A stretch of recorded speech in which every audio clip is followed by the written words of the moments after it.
But okay, but he'll come.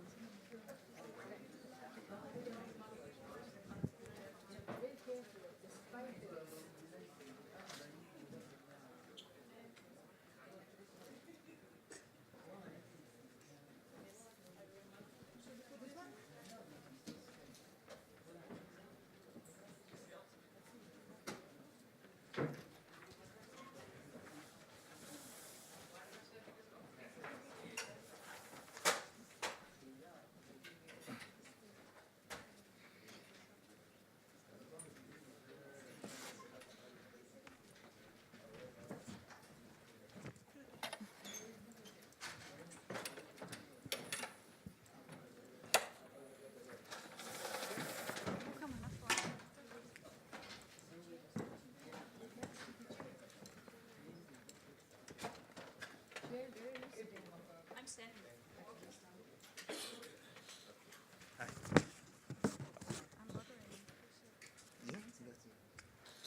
I think we're ready to start. We have an awful lot of people here, so it takes a bit of coordination. But I think we're all here.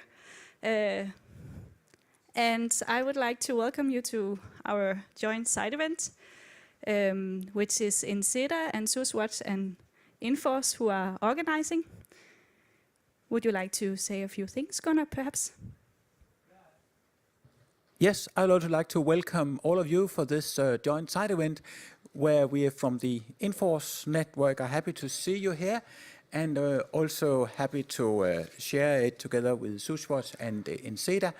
But I have a presentation later, so I'll come back to.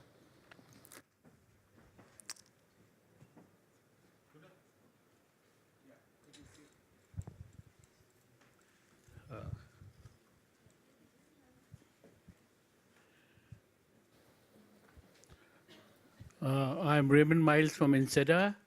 I like to welcome you all on behalf of INSEDA, which is an NGO in India. And we are joint organizers of this side event. Thank you. Mary, you want to say something as well? Yeah. Good afternoon. My name is Velmo Seko. I'm from Kenya, work for Sustainability Watch Kenya. I'm here representing our project partners from East Africa. Welcome. Yeah, so just to walk you through it, we have two different projects, and both of them are funded by CISO Denmark. So we have presenters first from the project in South Asia, which is on EcoVillage Development, and all my good friends here will speak a lot more about that. And then we have another project from East Africa on promoting implementation of the Paris Agreement.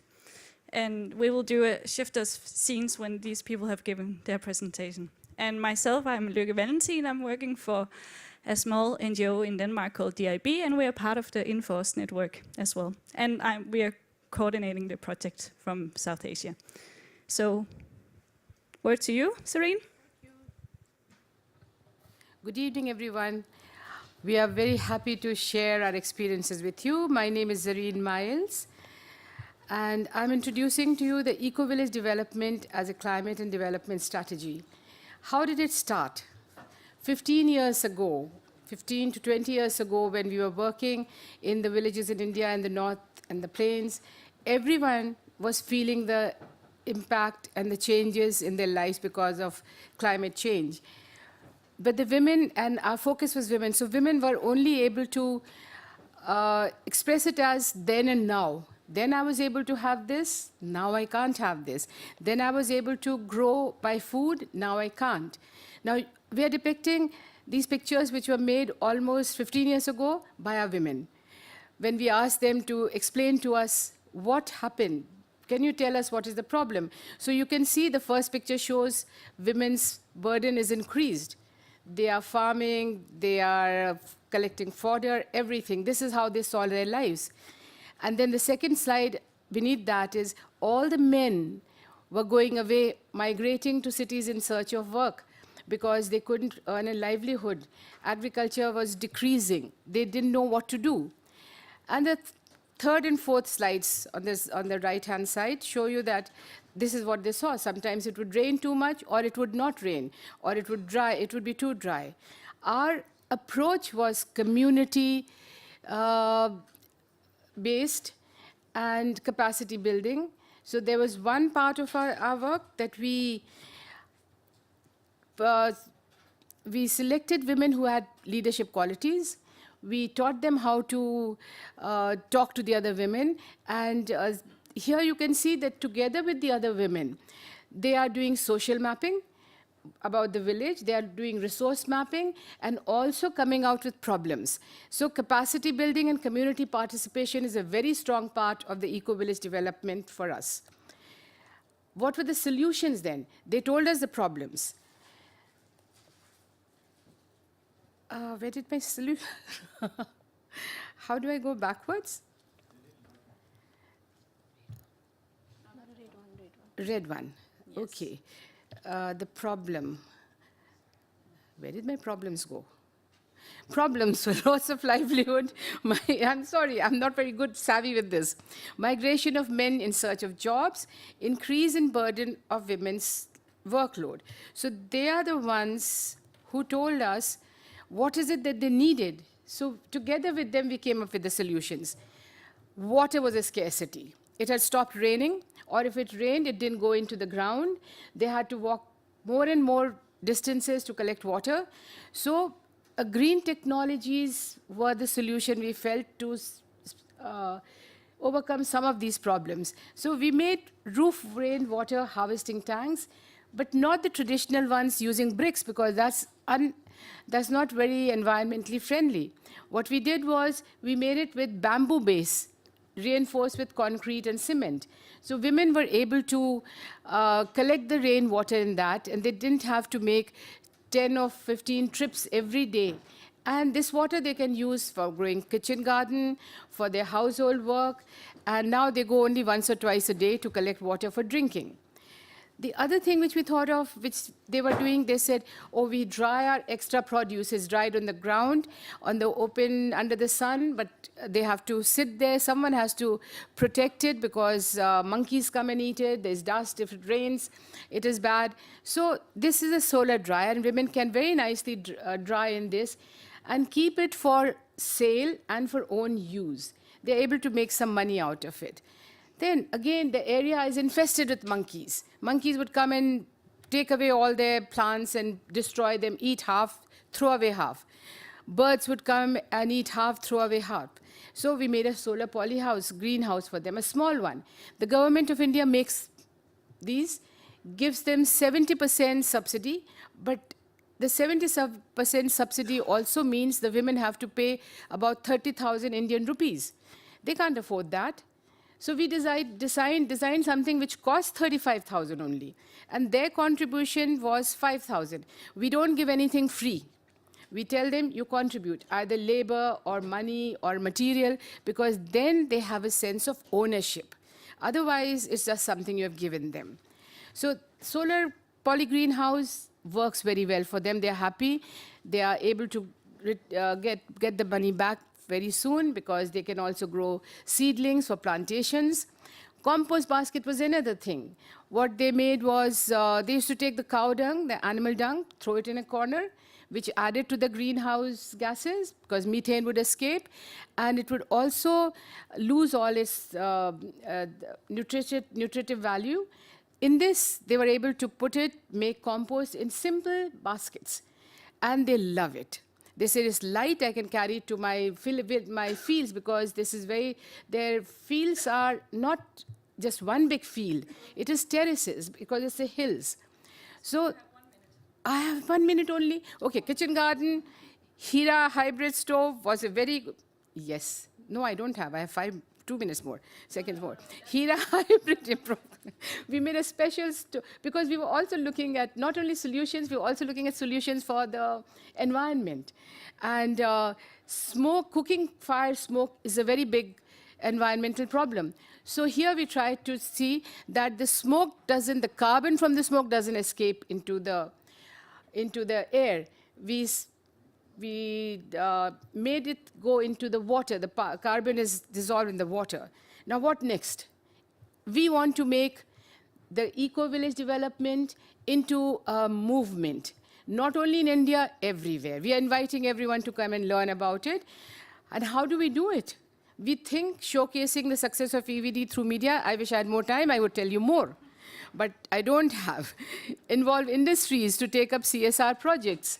And this try and influence government to make EVD into a policy. Try and influence the district and district level government officers to see how they can help us, partner us in these.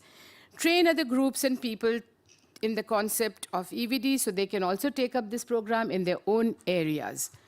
I think I did it. Thank you very much. For more information, you can contact any one of us. Our names are there. And if anyone wants to know more, later on you can talk to me. Thank you very much. That was not bad. Shobna, you're next. Good evening, everyone. I'm S.Maharjan from Nepal. I work for the Center for Rural Technology, Nepal. This organization has been working for more than 28 years in the rural renewable energy sector, and we are promoting different kind of improved cook stove, improved water mill, hydraulic ram pump, solar, parabolic solar, etc. Sorry. So as already, Jareen has already mentioned about the project background, about the EcoVillage development. We are implementing EcoVillage development program for the rural development as well as for the climate mitigation and adaptation. So our objective is to promote climate-friendly technologies and practices that will help in climate change mitigation and adaptation, as well as help in poverty alleviation, and finally help to develop the sustainable rural development. And lastly, the overall objective of our project is to advocate about this project to among the policymaker to upscale in other areas as well. So I'll be talking about how this EcoVillage development project can be linked with the NDC of Nepal. So our NDC from the Nepal has prioritized some of the policies like climate change policies and energy policies. Under climate change policies, it has the objective is to reduce greenhouse emission by promoting the use of clean energy, enhancing climate adaptation and resilience capacity of local communities. So we are promoting such technologies which are locally available. So in the picture you can see that there's an improved water mill. In the first picture, here the woman is grinding her grains in this water mill, and it doesn't require any external energy. Similarly, in the second picture, you can see the improved cook stove that we are promoting. So with such kind of cook stove, it can reduce the household air pollution as well as reduce the overall emission from by burning the biomass, as well as it reduce the fuel wood consumption. Similarly, in the third picture, you can see that we are also promoting solar. Such kind of technology is suitable for the areas where there is no electricity or there is irregular electricity. So with all these kind of technologies, we are supporting NDCs for this climate change policies and energy policy. Similarly, our government has also prioritize this national rural renewable energy program, whose aim is to have access to not only the energy but also energy efficient technology. So we are promoting the technologies which are more efficient, and we are also ensuring the integration of local people from this planning from the beginning of this project. So we are also we are also working under this national framework on local adaptation plan of action of Nepal.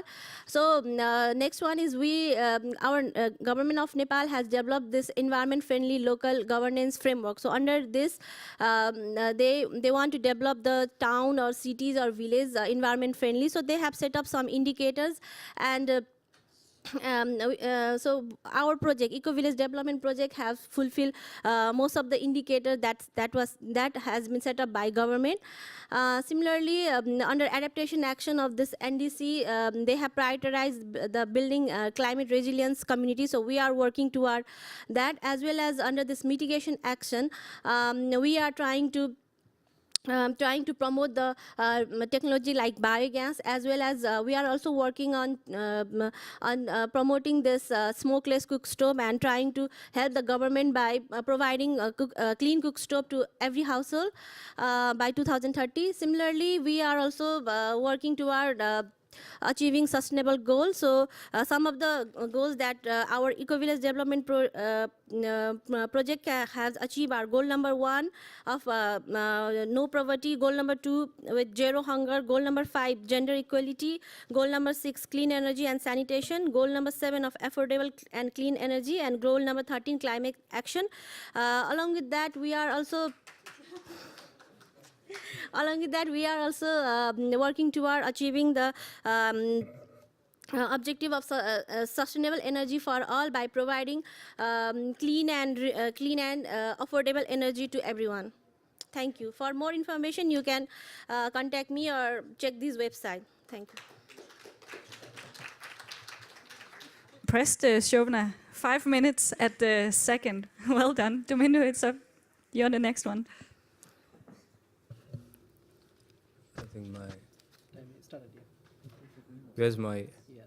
Yeah. This one. Yeah. Good afternoon, everyone. I'm glad that these speakers have already covered most of the things I was gonna talk about. So it gives me time to be precise of what we've done. I'm D.Herath, and I represent an organization called Integrated Development Association in Sri Lanka, which has been working in the fields of natural resource management for over 25 years or so. So we are a very experienced organization which has been working in ground level and having a very active role in it. Now, while these climate negotiations are going on in streamlining the NDC implementation, it should be noted that there are many national initiatives, national programs which are being run in Sri Lanka as well, which are aimed towards climate mitigation and adaptation. But these actions are not included in the preparation of NDCs or in preparation of the business as usual trajectories of the preparation of NDCs. So EcoVillage Development in that term is such an initiative which aims to eradicate poverty in a low carbon manner. Now, in terms of Sri Lanka, we have successfully implemented EcoVillage development initiatives and development projects in several key areas in the central region of Sri Lanka. Now, why I say this is successful and why this is sustainable is mainly because the approach of EVD. EVD is a bottom-up approach, unlike the national programs, which are top-down approaches, which do not really recognize the real needs of the people of ground level and grassroots levels. Unlike those efforts, EVD is a bottom-up approach, and in identifying the real needs and the requirements and the issues of people, it goes to an approach where we promote community-based sustainable village development planning, which entails these environment, socio-economic, spiritual, livelihood development, and infrastructure elements which needs to be developed.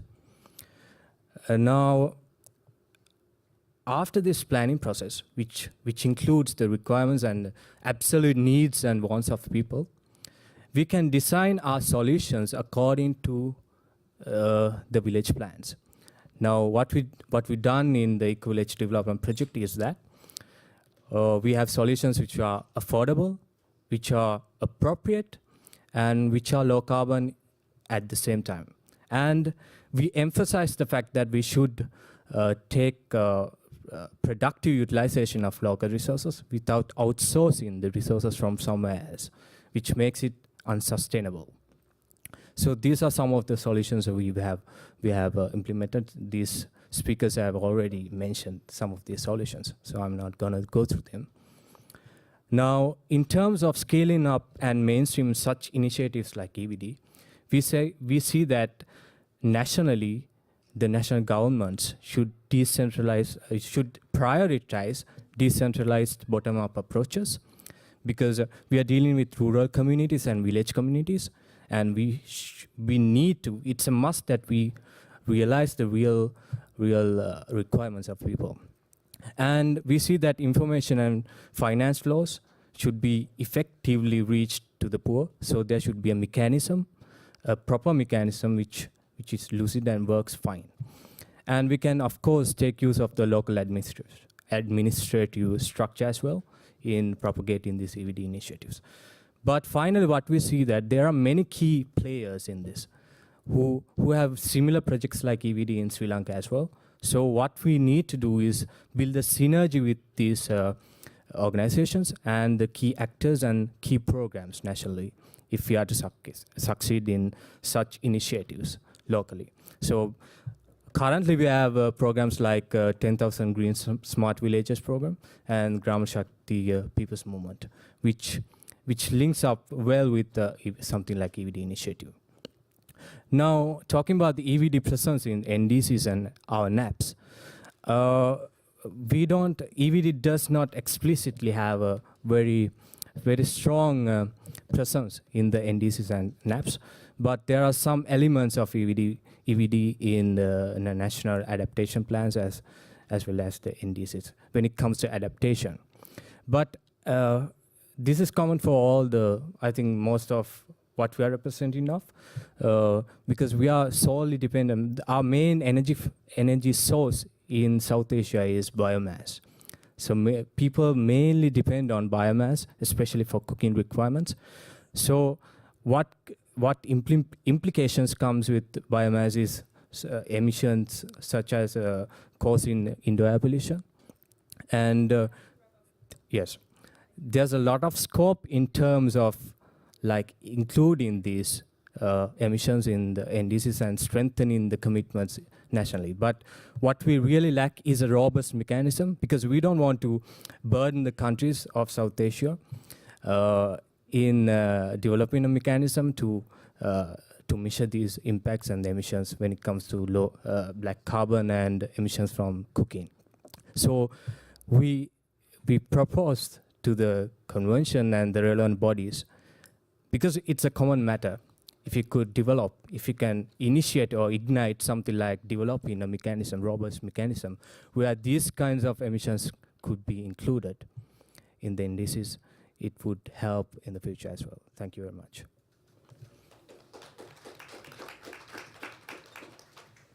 Hassan? So it's me. Okay. Good afternoon, everybody. I'm Mohammad Hassan, representing Bangladesh. I'm working in one of the leading organizations in Bangladesh called Grameen Shakti. The Nobel laureate, Professor Muhammad Yunus, he is our founding chairman. And we have installed more than 1.8 million solar home systems, 1 million improved cooking stoves, and 35,000 biogas plants all over Bangladesh. So I'm taking opportunity to talk about the EcoVillage development approach in the South Asia, where 1.6 billion people live, and 67% people live in the rural area. When we are talking here in the very nice lights, millions of people, they are now without electricity. Might be many of them are using dirty fossil fuel kerosene. Thousands of hours have been spent today only for cooking tonight in the South Asia. So here you can see that still 78% people, they have the access to the electricity, but that is not sufficient. Access to the clean cooking is on 40%. 1.4 ton per capita carbon dioxide we are emitting in the South Asian people. If you look at the NDC commitment from the South Asia, you will find Bangladesh, India, Nepal, Sri Lanka. Next slide, you will find a couple of rest of the 4 countries. Here, Bangladesh, India, Nepal, Sri Lanka, all of them, they have shown that how much greenhouse gas they will reduce from the sectors. Which type of renewable energy technologies they will disseminate, solar home system, biogas plant, improved cooking stove, solar street light, solar irrigation, so lots of stuff. They have also shown that how much area they will cover for the forest activities, as well as which adaptation program they will take for the agriculture sector, water resources, and as well as the livestock fisheries and disaster preparedness. here you can see Bhutan, Maldives, Pakistan, and Afghanistan. They have also shown their commitment for the greenhouse gas reductions as well as the forest covering. Even look at here, the Bhutan, they will committed that. They will also keep forest the 60% in their country. Pakistan has committed that, okay, they will reduce the emission when it will pick the risk. Afghanistan also committed that 13.6% they will reduce greenhouse gas from their business as usual. So where we can fit this eco-village development, from that's the INDC, from the South Asia you have seen, this is the core areas has been founded: energy sector, agriculture and natural resources, water. In this energy sector, development and promotion of this renewable energy. Here you can see the solar street light. This is our evidence from the South Asia, what we have done. This is the solar home systems and solar irrigations that replaced dirty diesel fuel here. On the other hand, the agriculture activities, most of the countries have focused their forest conservation, but I have kept beside the transport sector. However, in future, we'll find that many villagers, they are now going to run their electric vehicle. That is, they are getting electricity from the grid now, but in future, hopefully, they will get the electricity from the solar station, something like that. So this is the hub area. So if we look at another area of the environment and the climate change, this is couple of area that we have focused. And this is the area where eco-village development, the integrated approach of the basket of tools that we can fit here, extending of climate resilient infrastructure. The first pictures here, you can see that the last couple of days ago, there was a flood in Bangladesh, and that area has been flooded. Still, scarcity of the water during the flood is a very, very common. Look at here. It is a flooded area, but people are getting pure drinking water from the solar pump. And the second picture, this is one of the pictures from the Patuakhali, one of the cyclone-prone area in Bangladesh. This mosque prayer hall is, this mic, solar run mic is also used for the cyclone alarming. Before the cyclone, they also call the people just go out from that places. So this is couple of improved disaster preparedness response that we have tried to develop in Bangladesh as well as in the South Asia. This is very important to bring the participations of the rural people. It's not like their top-down hierarchy. The demand, the activities will come from the people that you have to develop all over the world. And definitely what we have sitting here all together, this is not something like that we are talking and we are working on the pile of the work. This is the matter of 1 billion people in the South Asia and 7 billion people for rest of the world here. And thank you very much for joining with us. Thank you, Hassan. Next is Gunnar. Yeah, thank you very much. I'm G.B.Olesen. I'm working with this international network for sustainable energy that all the partners here are part of. As some of the things we do, we are documenting how these different local solutions are beneficial. Okay, should be. Yes. And we have been documenting, we have a few reports about local solutions from around the world. We have been documenting what actually is this eco-village development that you heard about before. And today I'm happy to say that we are launching a new report about what are the greenhouse effects of all these local solutions. Because we find that all these local solutions are not properly treated as climate solutions. We heard about some of the things, how they are benefiting in adaptation, but they are also mitigation solutions. They are, even though it's relatively much smaller than from developed countries, we should also recognize that these small solutions that help development are also often helping to mitigate climate change. And we've been trying to see if this slide will. We have been analyzing in this report, and this report is now available here as it's launched, so you can pick it up on your way out. But it's also available just now on our website. And I also want to say to those of you who are taking pictures of the slides that all these slides are also now, we're trying to make this event as a paperless event, not completely, but here's a paper, but all the things you have seen is available on the UNFCCC website under our side event, but also on the INFORSE.org side event. So don't worry, you shouldn't lose our information. We looked at these 12 solutions which we analyzed and saw which of them can we actually document a climate mitigation effect on. And they were the ones which you see in bold. It's not that there's no effect of the others. It's also that, as my colleague reminded me, that there are more solutions than those 12. We have a whole basket of solutions for the EcoVillage development, but this is how far we managed to give in this first report. And I would say we hope that we can have a new report out already next year. So these are the 5 main solutions. Improved cook stoves is actually a big improvement, not only in improving livelihoods, but also to mitigate climate change. And this is partly because that it's, of course, reducing use of wood mainly, which is often a scarce resource, but it's also because it's reducing other things. It says here that it's 0 to 50% CO2 reduction. So the other effects is basically because it reduces also other pollutants, like mainly black carbon, but also some methane and other gases which are coming from inefficient combustion. And this is usually not taken care of, so that's why we need to. And if you're looking at biogas plants, you see bigger numbers. And if you're looking at solar lights, of course, they replace typical kerosene, while if you're looking at solar micro and mini grids, they're typically replacing grid electricity. Of course, there's always the question if the quality is the same. It depends really on the quality of the grid electricity. Sometimes it's actually better, but sometimes it's worse. But when you're speaking about it, at least this was South Asia, where most grid electricity is coal-based, so therefore you have some reductions. Solar dryers, it depends on what you are drying with. If you are drying with electricity or you are drying with gas, which is often the alternatives, at least for the products which are sold. Of course, for private use, people are just drying it in the sun, but this is speaking about comparing it with actual products. And so you can see, and if we then look, we took in 2 examples. If you have a village where you have like 100 households which are engaging in this eco-village development, they can, in one example, save 500 tons of CO2 per year, and in other examples, save as much as 600 tons per year by including improved cook stoves of a high degree, the so-called Global Alliance on Clean Cook Stoves Tier 3. If you can look it up, we have explained it here on our report what exactly that is. And if you have biogas and mini-grids, you can have higher reductions.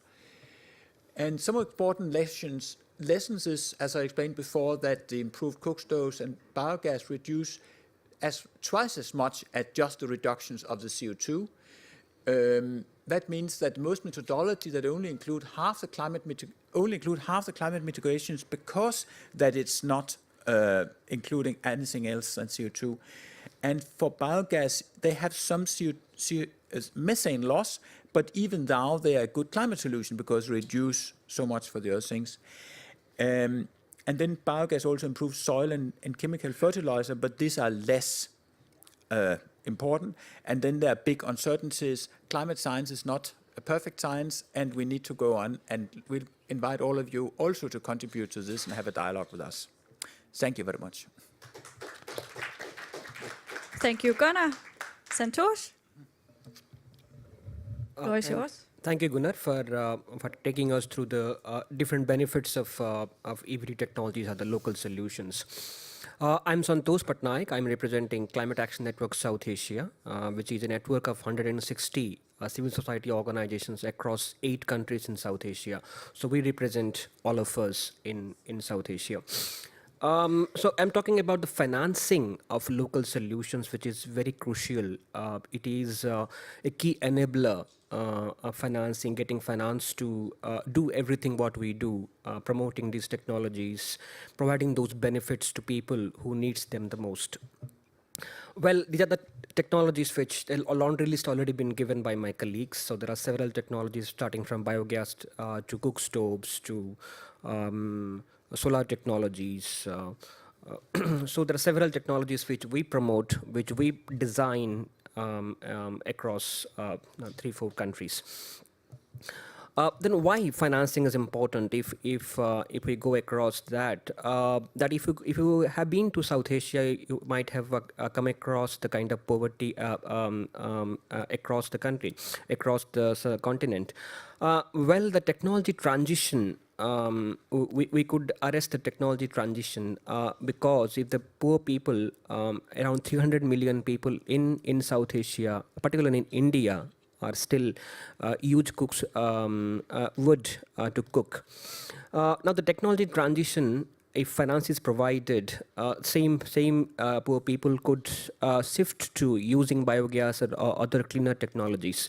If the finance is not there, it might not happen. For example, in India, the government has provided free LPG gas to poor people.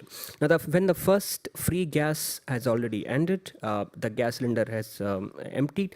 Now, the poor person has no money to buy it. So again, it shifts back. The lady who's cooking, it shifts back to wood. So this kind of technology transition dilemma, which is happening in India, in other countries also could be arrested. Now, sustainability of these initiatives which we have done, these are all very basic technologies which provides, which has a transcending effect on people. So these technologies can be sustained over the long term, and these technologies has also adaptation benefits. My friend colleague has already given the mitigation benefits. There are other adaptation benefits are also there, which could also be multiplied. Now, these financing solutions are important because it has both mitigation and adaptation components, and we need to promote them and need finance for that. Now, these local solutions are now done on the basis of civil society is doing that. Civil society providing the hand holding for the community. It won't work if we want to scale it up to the continent level or the country level. So we need to have entrepreneurs, private sector to come in and take it over. So for that, it has to be bankable projects. It has to provide a good rate of return. It has to be climate resilient, which has all the adaptation and mitigation benefits. Then the policy priorities of the government should also align with the requirements of the technologies, requirements of the people's need. So these things are really important. What could be the barriers for that? If this is important, such an importance technologies which has those benefits, then what really hinders them to propagate across the countries, across the continent? Well, we have the mismatch of scale.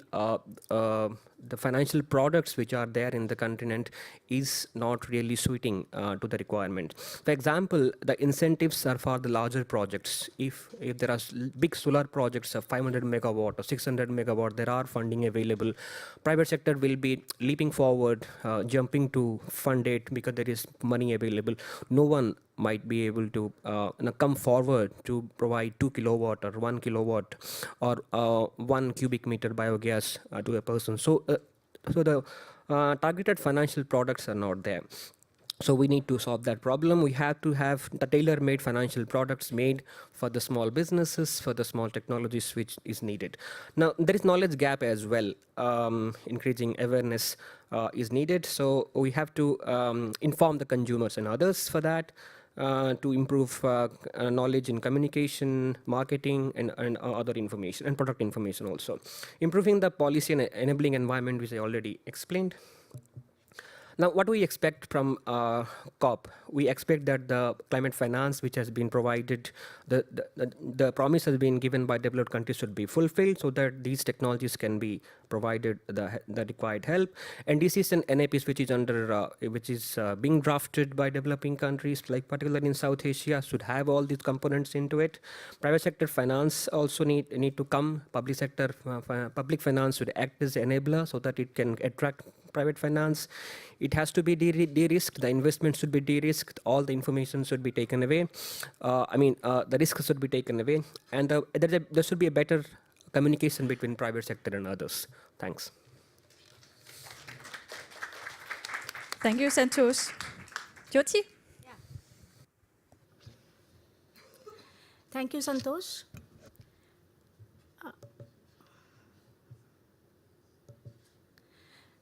Good evening, everybody. My name is Jeevanjyoti Mohanty. I'm from INSEDA.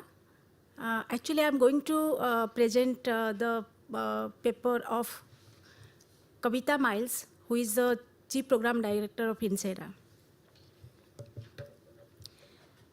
Building a more robust set of recommendations for the Paris Rulebook.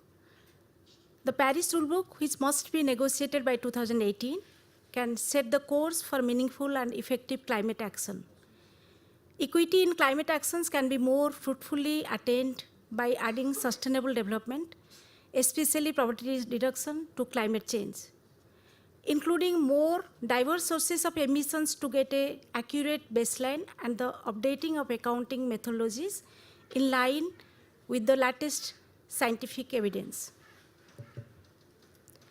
Suggestions for the rulebook: civil society and special interest groups involvement and global stocktake, APA sub-item 3B and APA item 6.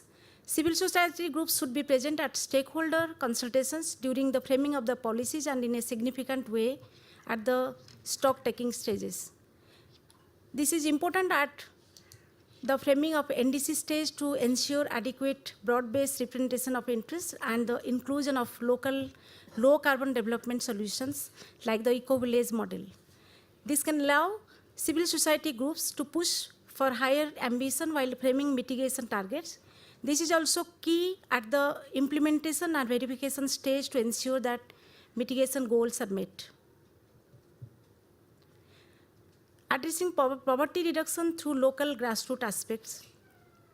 Poverty reduction to be included. There must be greater emphasis on poverty reduction as an NDC goal for developing countries. Endorse gender equality across the Paris Rulebook. This is especially true in terms of energy, since women are big users of local dispersed energy for household activities as well. Support for local innovation and regional technology transfers. Incentivizing local innovations and contextualized adaptation and mitigation solutions for climate resilient poverty development. Expanding the reach of clean energy solutions for local communities. To achieve these, diversified solutions and micro-level solutions should be promoted.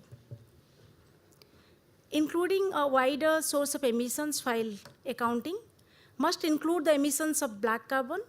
This will allow for a more accurate accounting of the emissions abatement impacts of widely used local solutions like biogas and improved cook stoves.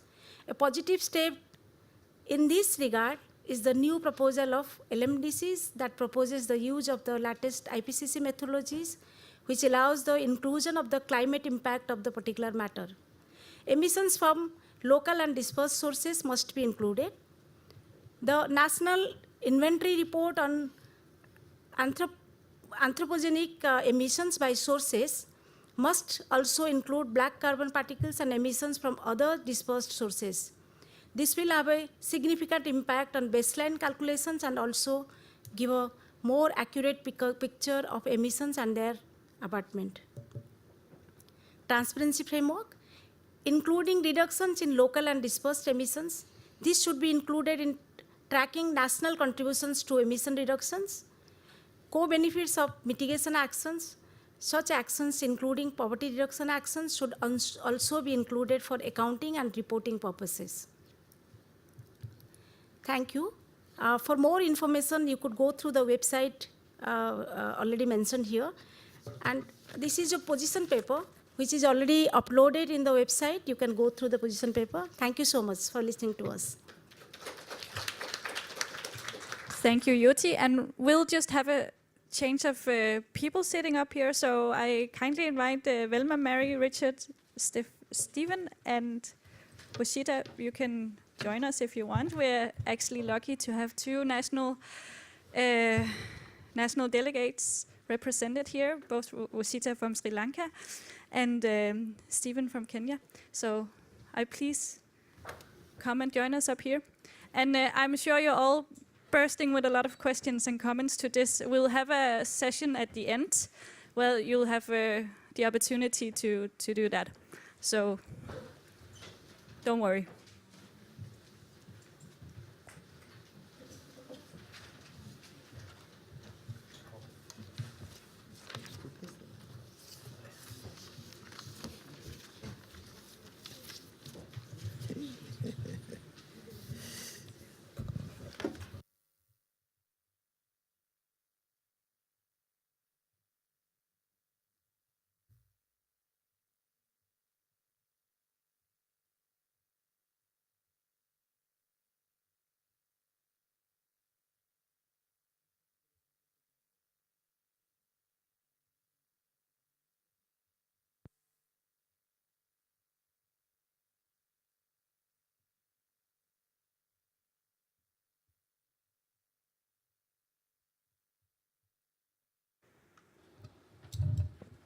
Good evening.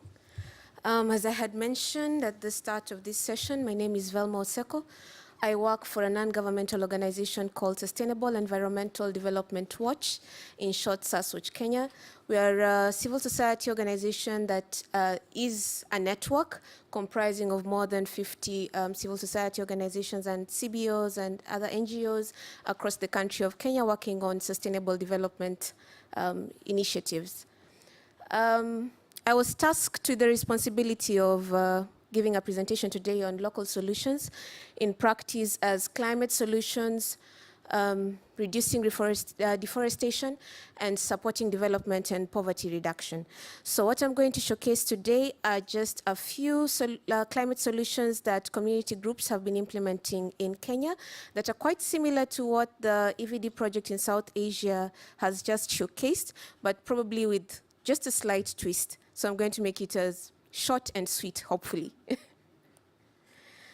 So as we all know, we are here today because of climate change. And in Kenya specifically, rural communities are really suffering from the effects of climate change, which are mainly, intensified floods and prolonged droughts, which have in turn resulted in the loss of their livelihoods. So these hazards have been exacerbated by anthropogenic factors, as you all know, which are mainly deforestation and improper land use. Agriculture, water, health, and energy are some of the main sectors that have been adversely affected by climate change in East Africa, with farmers counting losses due to the erratic weather patterns and mortality rates escalating due to lack of clean and accessible water for domestic use. So to counter these effects, communities have come up with adaptation measures that are contributing to their resilience to climate hazards.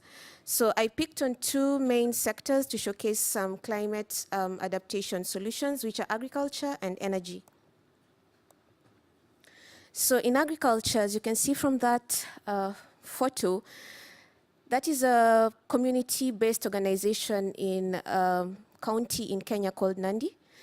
This particular group has come together and they have a locally designed greenhouse where they're cultivating passion fruit seedlings. And on the right, you can see that is a demonstration farm with some of the seedlings that they produced from their greenhouse. That group has, at the inception of their project, they had produced quite a number of passion fruit seedlings, and they had sold 100,000 of those seedlings at around 40 Kenya shillings, which is approximately 40,000 USD. And they had also donated around 40,000 tree seedlings to their neighboring community as give back. This is also another project in the Lake Victoria Basin of Kenya in Kisumu County.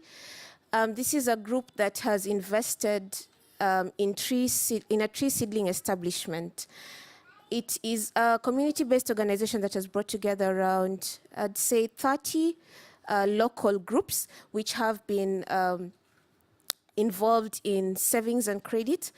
And they decided to come up with this particular project to promote conservation activities within their region because of the massive deforestation around the Lake Victoria Basin. They're also doing quite well, and the proceeds they're getting from the sale of their tree seedlings, they have invested in other activities within their community. On energy, I've decided to showcase this very innovative project on biogas, which doesn't utilize livestock manure, I'd call it. They use human investment. So it is a project that is being implemented by one of our partners in Kenya. They have put up facilities in the informal settlements around Kenya. And this particular one is called the Ubunga Biocenter. So it is supposed to curb the issue of sanitation in the informal settlements. So the design of this particular biocenter is that at the ground floor you have the toilet facilities, and at the top floor you have a community hall where the community members can come and have their activities, their meetings, what have you, and they will pay a little money that will go into the production of the biogas at this biocenter. On the right, you can see that is a gentleman using gas from the biocenter for cooking. It's really safe.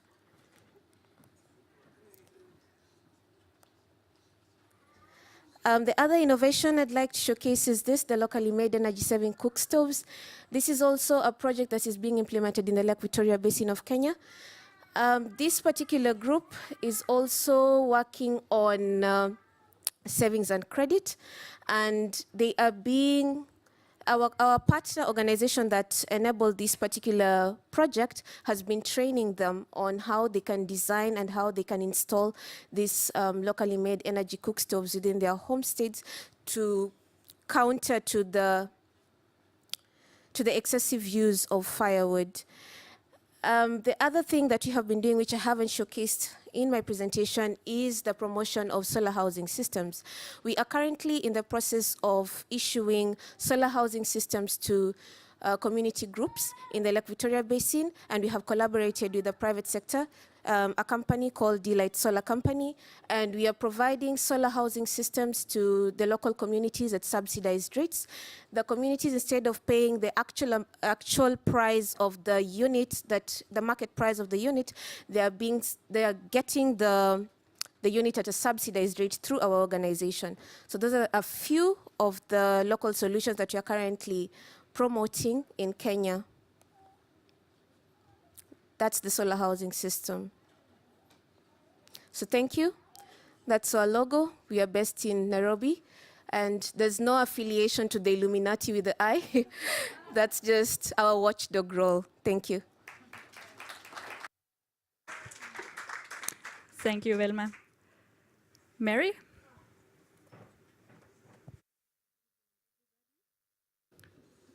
Good evening, everybody. My name is M.Swai. I'm coming from Tanzania. I work for Tanzania Traditional Energy Development Organization. In short, we are known as TATEDO. We are based in Dar es Salaam, and we have activities in region all over the country. TATEDO is an NGO with a focus in energy, in renewable energy and energy efficiency. It also promotes a number of technologies. We are promoting solar PV, solar water heater, solar dryer, improved cook stove, biogas, improved charcoal production methods. We are also promoting briquette as an alternative to the charcoal from the wood. We are also promoting mini-grid. And this mini-grid, some are solar-based, biomass-based, hydro, and wind-based. Many appreciation to the previous speaker, because I think most of the technologies have been elaborated very well. So my work will be very simple here. And based on my topic, that is, we want to see how the robust NDC and LEDs, if they will integrate local low-emission solutions, they will be more powerful and more strong. So here I have like 4 points that the potential, this local emission solution have the potential to reduce poverty and improve socioeconomic. They have also potential to reduce pressure on local and global environment. They have also potential to reduce cost.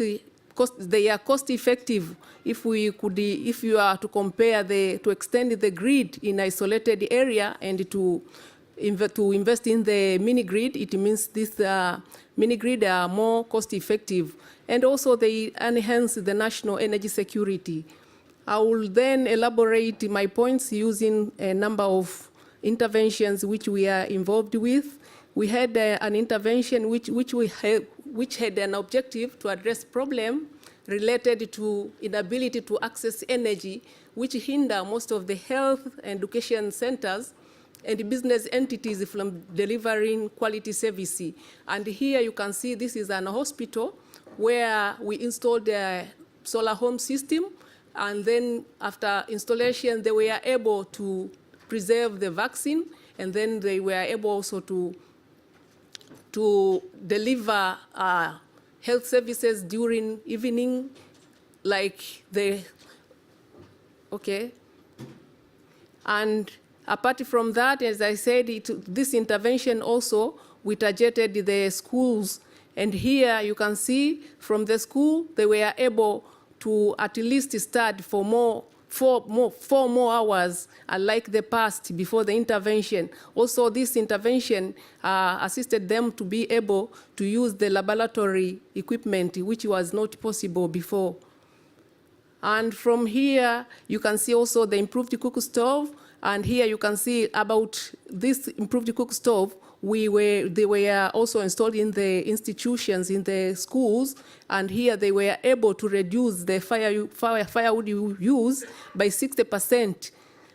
And using this improved cook stove, they were also, the kitchen environment were also improved as well. Even the issue of indoor air pollution, I don't have to repeat it. Other speakers, they have already said about it. But also, you could see, you know, in remote area, people, they don't have access to electricity, no access to energy, and therefore they could not even before charge their phone. But people have phones, so they mostly used to go to town to charge their phone in other centers. But after this intervention, they were able to do it within their village. And some people whom champion to this kind of technology, they were even able to generate income out of it. Like they were charging, one person could charge like 20 phones, and they charge like 300 shillings. Is something to the village man. And I'll also use another example where we installed the mini grid. This mini grid is using the biomass like maize cob, rice husks, and is using the gasification technology. And here, after installation of this mini grid, people, they were able in the village to get electricity for lighting, but also water pumping, dehusking, battery charging, but also they were able to press like sunflower seeds. Before this project, we found in one village, very few people were engaged in production of sunflower. But after this project, many people started cultivating sunflower. And before that, they were exporting the sunflower seeds. But after the project, they were then using the sunflower oil, but also selling the sunflower oil. And this added a lot of value to their livestock also, because they could also use the byproduct to feed their livestock. And the productivity of the livestock definitely increased. Yeah, to conclude, I'll say that through this local energy solution has effect on local industry and the other productive activities, as it extended the working hours for the business people, so they could generate more income out of it. Also, they facilitated agro-processing, as I said, also facilitated access to mobile phones, radio, so people, they could get information, even the market price of the product which they were producing. And also, it increases the retention of the rate of the medical staff and even the teachers. You know, in remote area where there's no electricity, then there's nothing. People, they don't want to stay there. But after intervention, majority of the workers, they could stay in those villages. And this contributed to even improve their health service, but also the education. They could also perform well in the examination. Thank you.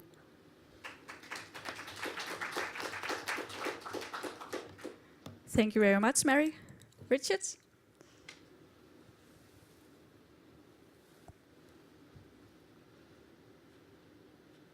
Okay, thank you very much.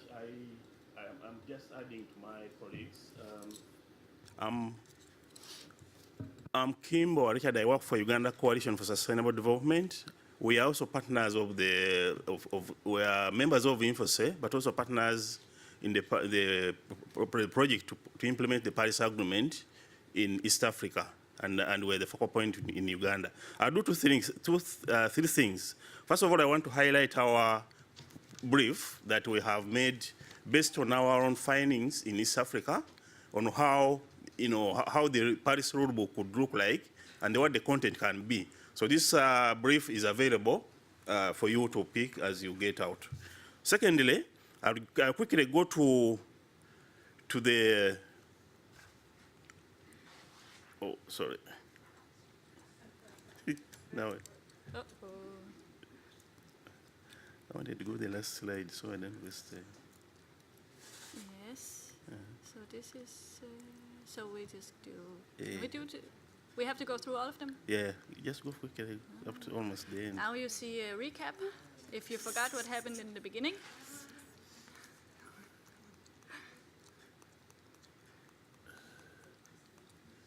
Oh. Okay, wow. Yeah, so many slides.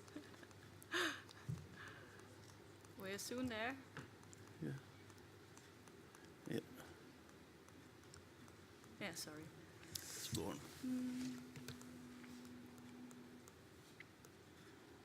Go on. Are we here? Go on. One more?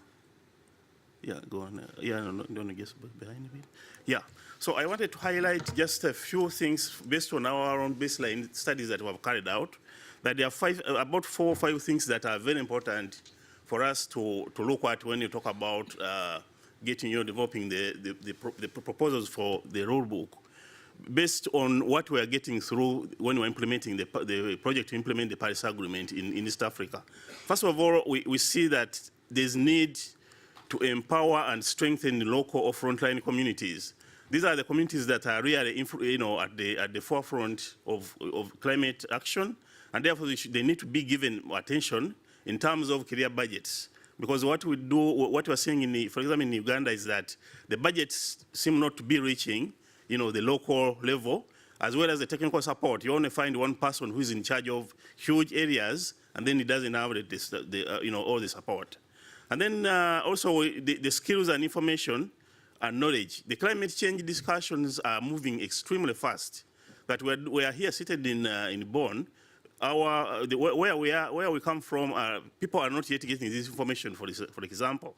And therefore, it's very important that we provide these skills, the information, the exchanging learning visits. For example, the EVD is extremely good, but also there are excellent, very good, options that are even within East Africa that can form a basis for the exchanging learning for our local leaders and technical staff.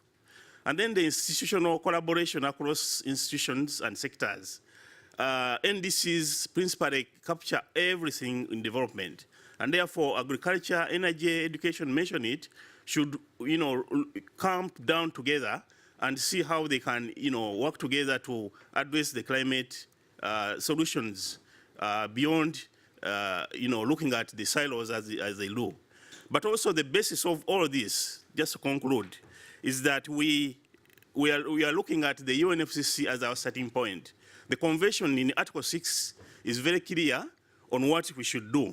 It talks about the importance of public awareness, access to information, public participation, and international cooperation, which is very important to us.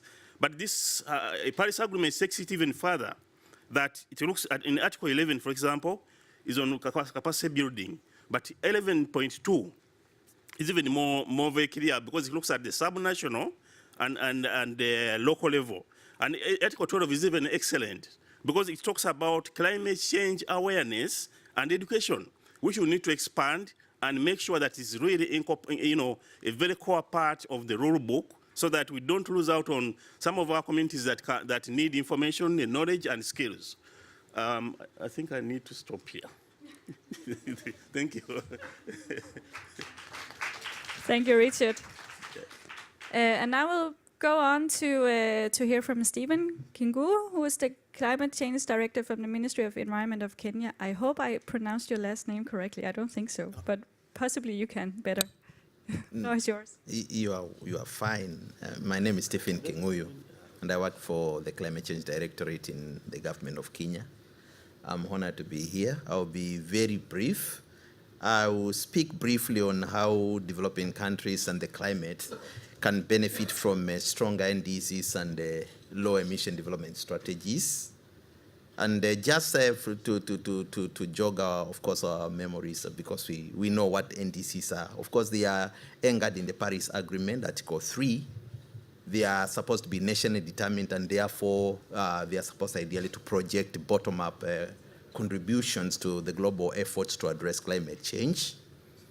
And of course, this means, of course, from a developing country's perspective, that they should have a mitigation component, of course, to contribute towards the global temperature goal, and also an adaptation component, of course. There's a loud statement that, of course, we are already suffering the negative impacts of climate change, and therefore adaptation ideally should be a priority to address the suffering of our people. They should therefore reflect national circumstances and be aligned to national development goals, objectives, and priorities. And of course, this, of course, then means they should ideally have a national and sector level ownership.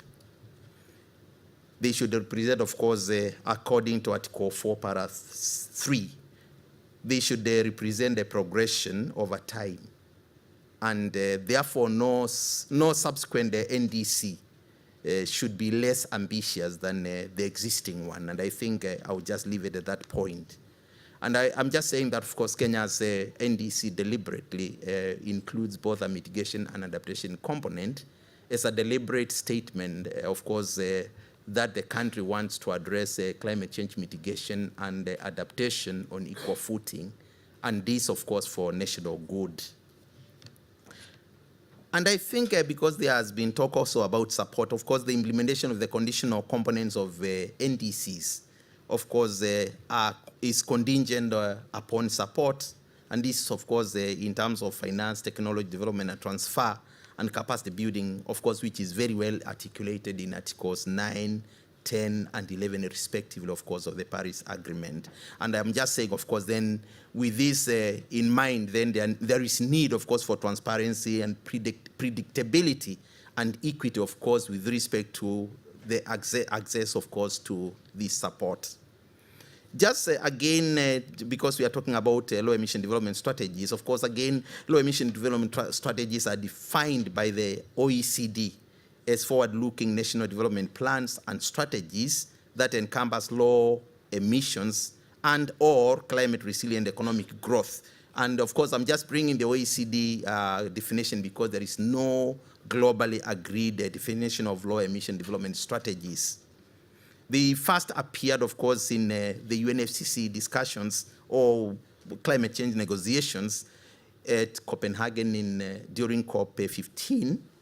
And of course, we are reiterated again during COP16 in Cancun and COP17 in South Africa, of course, in Durban, of course, where the principle was reaffirmed. They are, of course, recognized in the Paris Agreement, and this is the importance. This is very important. They are recognized in the Paris Agreement and Article 4, Para 6 and 19 as low greenhouse gas emission development strategies.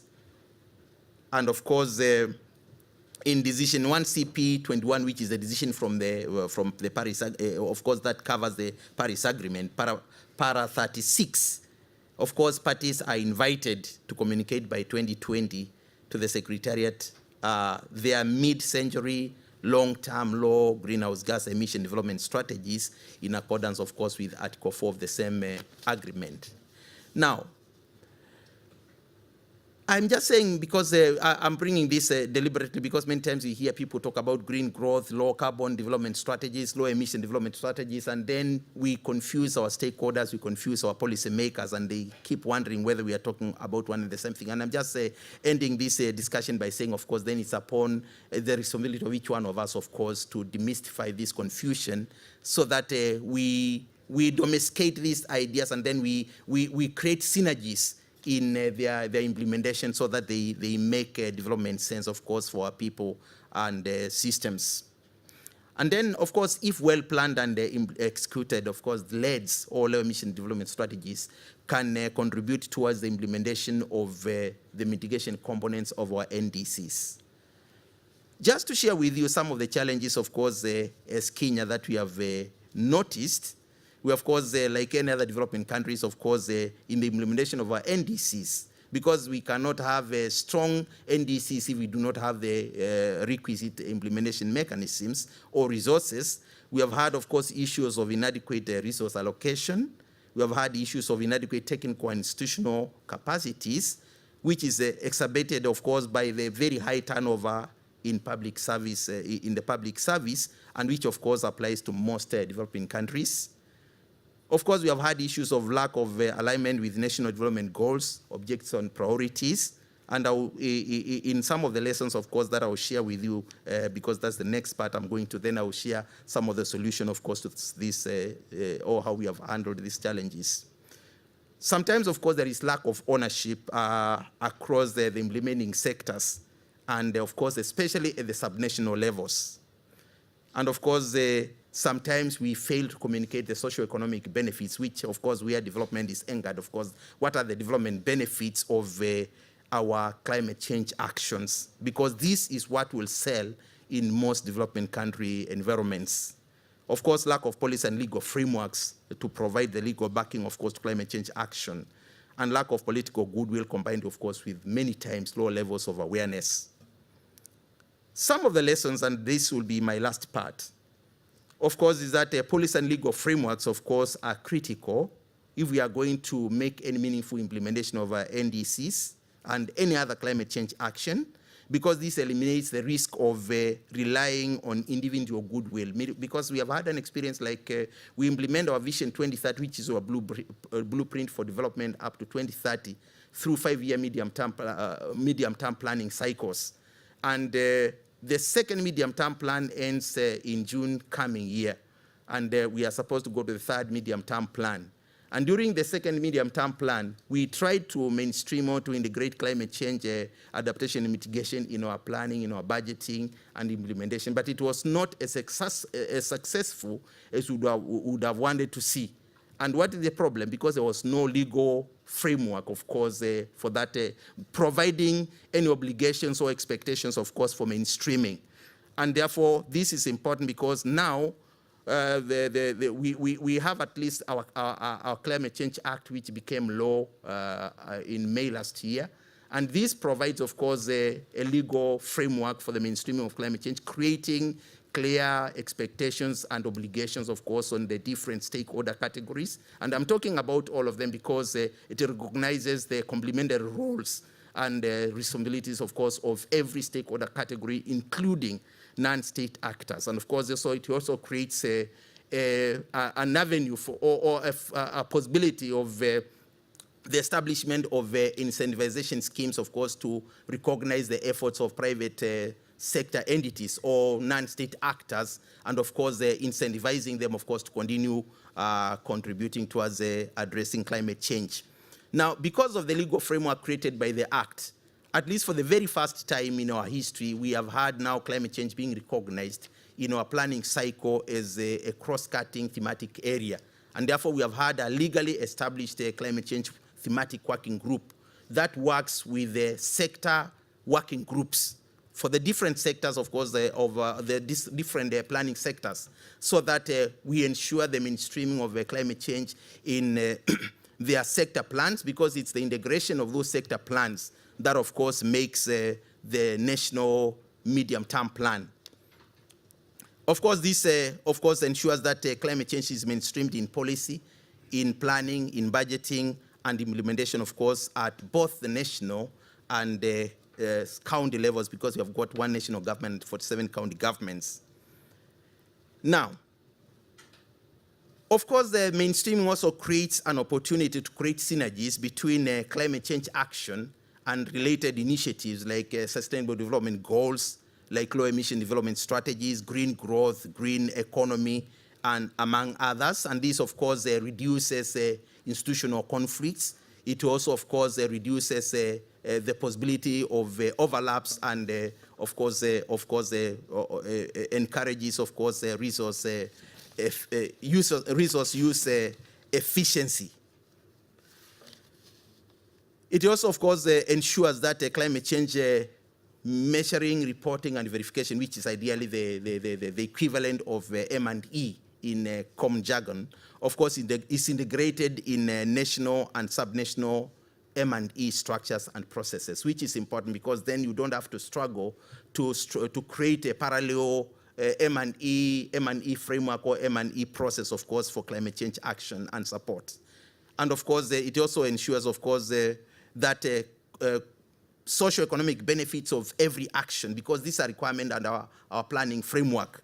So the socio-economic benefits of every climate change action, of course, is communicated clearly, elaborating, of course, also the sources of support, of course, then bringing to the fore the need, of course, to harmonize what is the contribution from the exchequer and what is the contribution from our development partners. And this, of course, again, reduces waste of resources and duplication. Of course, the integration and mainstreaming of climate change action into sector and subnational plans also incorporates a bottom-up approach, which, of course, then spurs ownership by the implementing entities at both national and county government levels. And of course, again, there is, of course, as part of our planning cycle, public participation is a legal requirement. And therefore, again, this creates a platform for sensitization and public awareness creation so that at least there is ownership.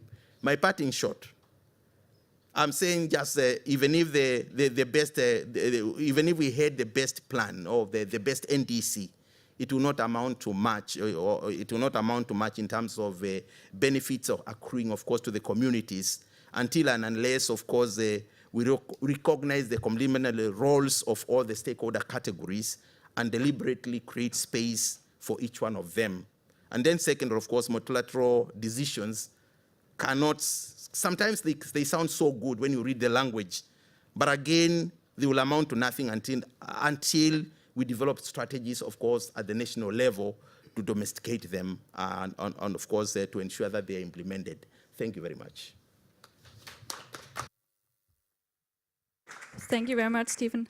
So now we have a session with questions and comments and such. But first, we have invited Wishita here to actually moderate the discussion. We have a question we've put up, but first she's kindly agreed to give some inputs first to what we've listened to, and then we'll take questions and answers. I'll run around and give the mic around, and then we'll see if there's need for actual moderating of this. Okay, so just to get clarity, I'll be speaking first, right? And you'll be moderating. Okay, fine, thank you. So just before I start speaking, I would like to give a background on where I come from and my statements come from. So I'm part of the national delegation for COP23, but I also work as a civil society member back home, and also an expert for climate change adaptation expert group under the Ministry of Environment. So I'll start with a comment to INSEDA's demands on the rulebook. So I would be an example of what you're asking from the governments for Sri Lanka, because we have the civil society engagement at the active level for policy making, as well as participation in the UNFCCC process as well. So the government has already addressed that issue. And a few comments on what Dumindu mentioned. We do have, in Sri Lanka, we do have mitigation NDCs that relate to the ground level. And that goes with the low carbon development strategy that the government is working on to relate to the nationally determined contributions. And it's part of the NDCs of Sri Lanka. And for adaptation, we have the angle of resilience and vulnerable communities that we have in the NDCs. National Adaptation Plan, which was developed for Sri Lanka, went in line with the NDC. So there are a lot of similarities. And all the sectors that are related to the National Adaptation Plan of Sri Lanka would relate to the NDC. So resilience building, vulnerable communities, and also the participation of civil society is catered to from the National Adaptation Plan, because there's a civil society forum that is under the National Adaptation Plan that is in Sri Lanka. So NDCs don't stand alone. It also links up with other policies, and that's what has been understood by the Ministry of Mahaveli Development and Environment of Sri Lanka. And some of the things that have happened in terms of implementation that links up with this process is that the expert groups that have been there, so there are two expert committees under the Ministry of Environment of Sri Lanka, which is for mitigation as well as adaptation. And with NDCs, they've expanded the participation of experts to relate to different sectors, so that the input would come into how NDCs could be implemented, and the expert knowledge would come relevant to these sectors. As And one more comment I would like to say is, like in most of, I just read through your document, when we're asking for things from governments as civil society, it would be good to be very specific as to how and what we want, so that it's very specific on how it could be implemented. So when we say non-party stakeholders should be involved in the global stocktake, how would be an indicator for the government to act on, and also how NAPS, SDGs, NDCs could work together, mainstreaming and integrating this, because some countries haven't worked on their NAPS yet, so NAPS could be a process that could build on the NDCs of the country, or be a review process for the NDCs. And then for funding, so if you take the NDCs in Sri Lanka, we require, we have some percentage which is unconditional, the other which is conditional, which is mostly the case. So we also have NDCs on not mitigation, but mitigation, adaptation, as well as loss and damage. So at present, the Sri Lankan government is discussing their national budget. And under this, we have some of these components that are highlighted in the NDCs that have been spoken of. For example, the electrification, not depending on fossil fuel and moving to electricity-based vehicles, as well as agriculture crop insurance, which has been budgeted in. So this is addressing the loss and damage component of NDCs, as also building resilience. And one more point I wanted to make was, so as this is as with my civil society hat on, as an organization, SOI Can Trust has also complemented or engaged in implementing the NDCs of Sri Lanka, because Sri Lanka has developed a readiness plan for the implementation of INDCs when there were INDCs. And we have tried to identify how we could bridge that gap of needs, for example, research and capacity needs. So for renewable energy NDCs, we've contributed to gap analysis of policies. So civil society could engage by being consistent in their activities, because governments also need to understand that this is a continuous process that the civil society would engage in, and also contributing to build the gaps of technology needs, capacity needs, and if we have projects that are relevant to the NDCs, how we could merge them in implementing the NDCs. And I think also when we're asking for things, in addition to formulation and implementation, engagement in monitoring and evaluation could be crucial as well for ground level, how things are implemented, how the climate finance goes into NDC implementation, and whether the ground level vulnerable groups are actually getting it. I would stop at that because I don't want to take too much time. Thank you.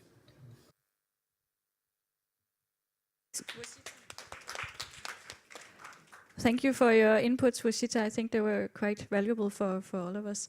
So I now open the floor if there's any questions or comments to what you've heard. We have a discussion question up on the table. How can we promote local solutions that mitigate climate change, support sustainable development, and reduce poverty using the guidance of the upcoming Paris Rulebook?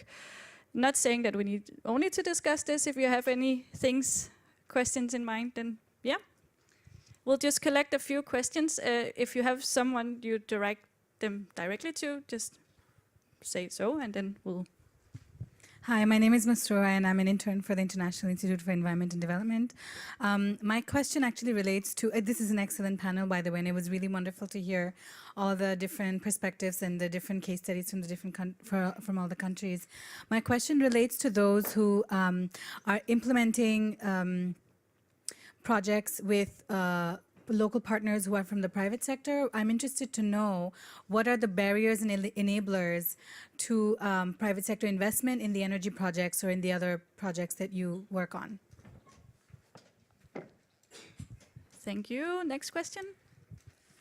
Okay, thank you. I'm Kaganga John and from Uganda, and working with a local organization known as Chikando Environmental Association, which is a member of Uganda Coalition for Sustainable Development, and it is Uganda Coalition for Sustainable Development is a network of SusWatch.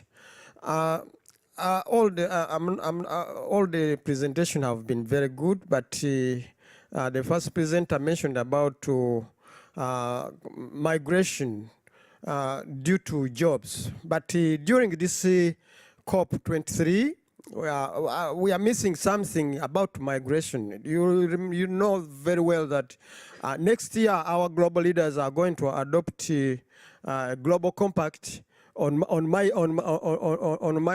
safe safe, order, and regular migration. But now, since we are discussing a serious problem about climate change, we also would also start thinking seriously about the induced climate change migration. It is something which has been left out. Although there are some more migration due to violence and other factors. That's one. Then two, there is also something which touched me. It was due to rainwater harvesting. That's very good. But again, we also want to add something to do, which we are doing also as an organization at the grassroots. It is road water harvesting, which saves millions and millions of money. And again, at the same time, you keep your road clean. But we all usually concentrate on other harvesting. Now also, I am bringing this to this meeting. That's why even I came to this meeting, also to promote or to educate or to sensitize the whole world that also road water harvesting, especially people from the developing countries, especially Africa, whereby 99% we are using Malam roads. Therefore, I would be very happy if such information is taken from here, this meeting, to your countries. Thank you.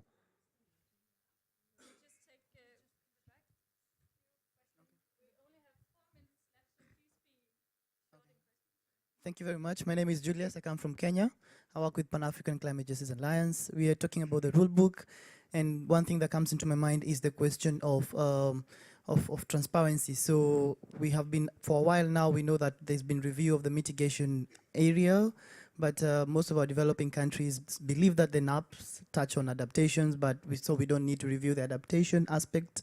We don't believe, not like we don't believe in it, but we would not want to go into that because of the much time that it would take and much of the process. So here we need transparency. How do we go about flexibility in terms of having developing countries to actually say yes to reviewing also some of the components in that adaptation, for us to look at things like global stocktake, to have good reports for that. So that goes to S.Kinguyu and Vostitav.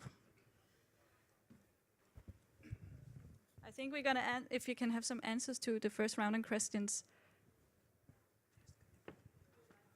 Who would like to answer? I forgot the first one, I must say. You're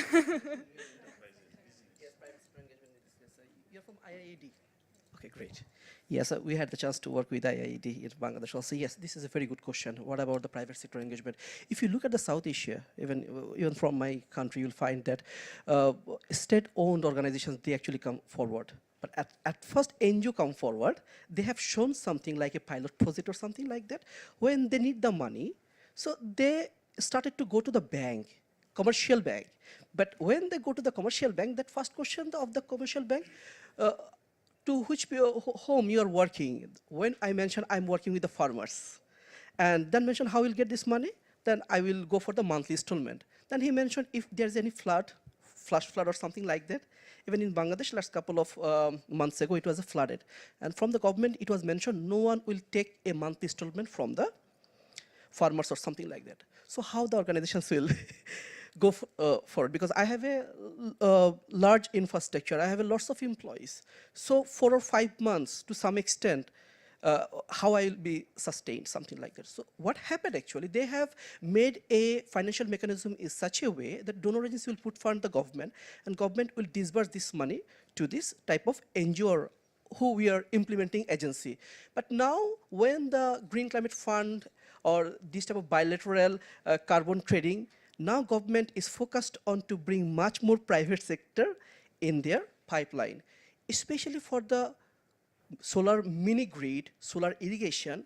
This type of project, couple of private sector have started to come forward. So this is a good sign that private sector have started to the mainstream. Census, you would like to comment as well? Hassan was right that the microfinance has been a very good component for providing a critical finance to renewable projects or whatever we have been doing. Besides that, private sector has already chipping in by providing funds to corporate social responsibility. For example, we have funds available. 2% of the returns is available now for CSR activities, and private sector is now engaging in a bigger way in renewable energy, particularly decentralized renewable energy and sustainable agriculture technologies in India, particularly. And we are actually out of time, but we still have to comment on the migration question and your question about the rule book. Anyone up for that? Wichita? Yeah, can I just answer what I jotted down? So for private sector investments, Sri Lankan NDCs on renewable energy focuses on this, private-public partnerships, as well as promoting accreditation for direct access. So there have been capacity building sessions with the private sector through civil society organizations in partnership with the government, and the government-led ones as well. So there is a great scope for engaging the private sector in NDC implementation. For the migration, Sri Lankan submission on the worst international mechanism, which happened a few months back, we wanted to have data on this, but there's a lack of data for loss and damage related aspects. So this is something that we've highlighted. That there is recognition that there's migration or displacement that happens due to climate change impacts, and how this needs to be documented is a question there. Resources for this as well. And then I also wanted to mention about the third national communication that is happening. There are national communications that are happening in countries that could feed into the NDC implementation, which is happening in Sri Lanka at the moment because it provides updates for data and needs, gaps, and constraints. The last one was about the transparency aspect. So I don't think developing countries are hesitant in providing transparency for adaptation actions, and I think most of the NAPs that have been submitted has this component. So NAPs and also the negotiation process as we are moving, I don't think it's developing countries having a hesitancy on this, and also climate finance needs promote for transparency from developing countries. So in Sri Lanka, we have a civil society-led initiative we started with the government to document the finance that comes in for mitigation as well as adaptation actions, which could be built into some sort of a mechanism, which is an open process for transparency. I'll just leave it at that and pass it to you. Very, very brief comment. Okay. Very briefly, I think since most of the questions have been addressed, I'll just touch again on the last one on the transparency and the rule book, of course, with respect to adaptation actions. I think we are all aware that Article 7 of the Paris Agreement ideally alludes to a global adaptation goal and, of course, also a communication, kind of a similar communication like we do for mitigation actions with respect to adaptation actions. And therefore, ideally, as the rule book rolls out these elements, because the discussion is still ongoing, nobody knows exactly how it will shape out, because one of the problems, of course, with adaptation is that the indicators for the MRV of adaptation actions are not as developed as those for mitigation. And therefore, those are gaps that, of course, will need to be addressed, of course, through perhaps the rule book and other processes. Thank you. And I am the very, very bad moderator for not moderating this probably, but we are out of time. I'm so sorry. Questions on the hallway. Thank you very much to all of you here, and thank you to all our panelists.